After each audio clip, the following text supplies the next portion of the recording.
here.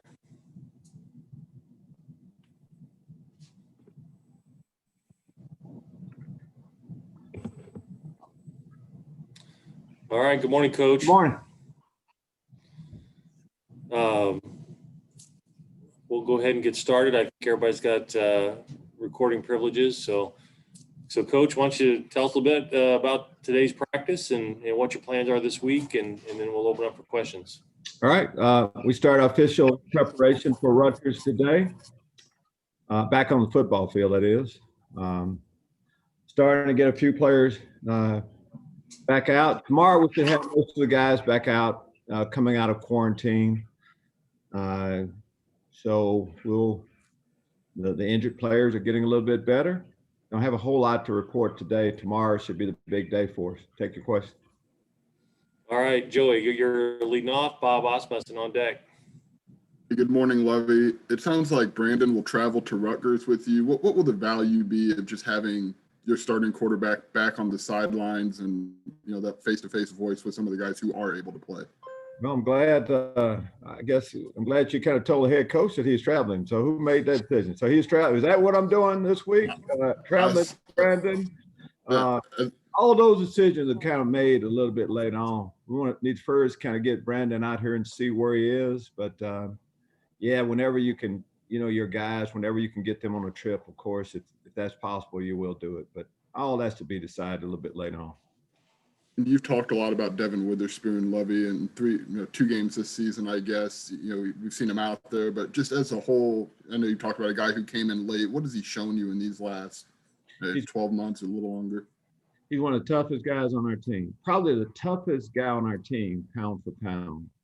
No one competes harder than him. He's still a young player, but he'll have more and more success. Getting his first interception, of course, is big.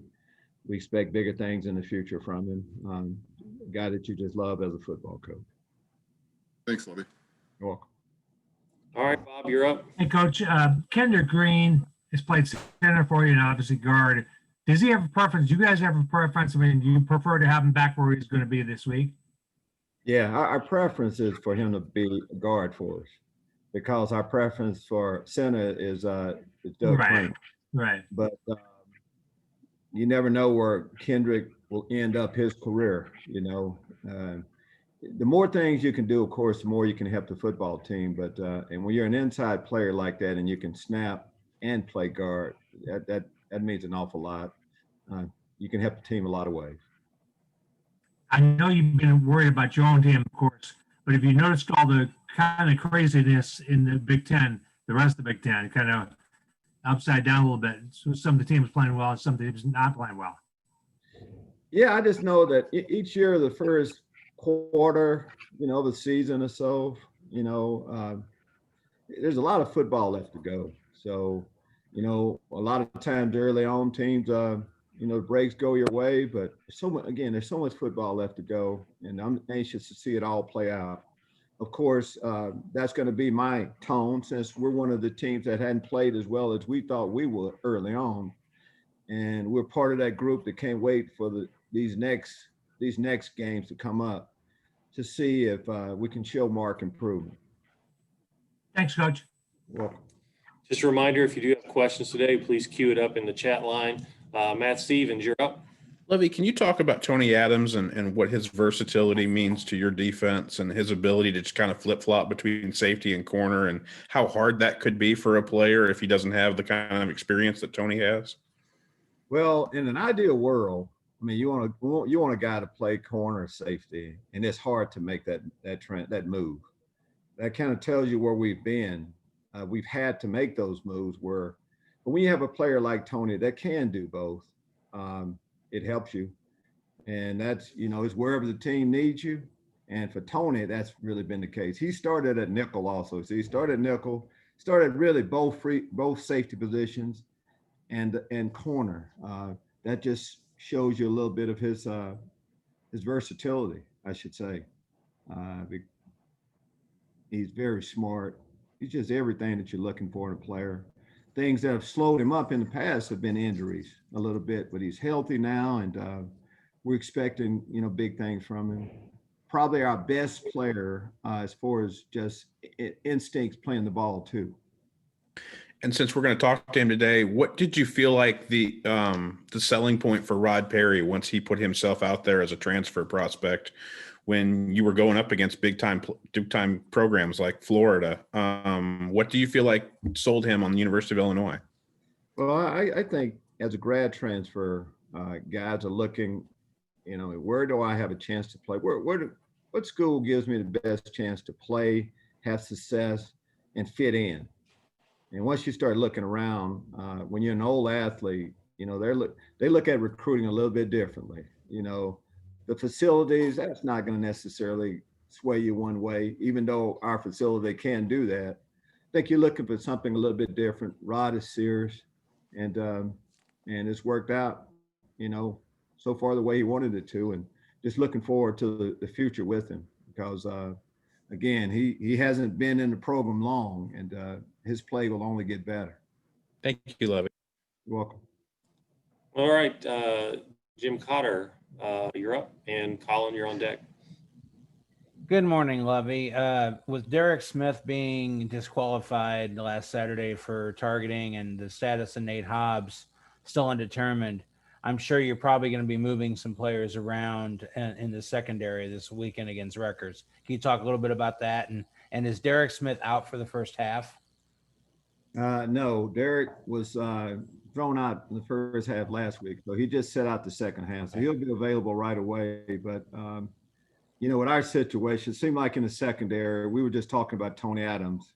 It's not an ideal world to have to continue to move guys, but that's where we are. So we'll work through it this week, see who all is available, and try to get the best 4 guys out on the football field. That hadn't been decided yet, but we're working through those things. And as a follow-up to that, just with Quan Martin, how did he do this past weekend, do you think? No one did. We didn't play well across the board pretty much. And Quan, of course, is a part of that. It's tough duty for him. We talk about all the different position guys have played and had to play just for us to feel 4 guys back there healthy and that can go. But Quan has done the same thing. He started at corner, started both of the safety positions at nickel, and we'll see where it plays. His best position isn't at a safety position. It's more not strong safety. It's more probably free safety corner. It's his best position. We'll see how it goes this week. Thanks, Lovie. You're welcome. Hey, Colin, you're up. Go ahead. Lovie, we talked a little bit with Rod yesterday about Chase Brown's involvement in the offense. Can you speak to maybe trying to get him a little more involved moving forward and what plans might be, or what you hope plans might be for Chase Brown, maybe getting him a few more touches, a little more involved in the offense moving forward? Well, I can see why you would ask that question because, when he touches the ball, Mike Epstein played good football last week. Mike's a good player. We have 2 running backs that we really like a lot. Way to get everybody more involved is to get more plays, more sustained drives. That will help an awful lot. But you see when Chase has a football, he can make you miss in open field. He can run with power inside. These next games, as we start making our climb, he can be a big part of that. And I guess we'd be remiss, even though you probably won't say, but starting quarterback, any better idea if you could provide a name for us on that one?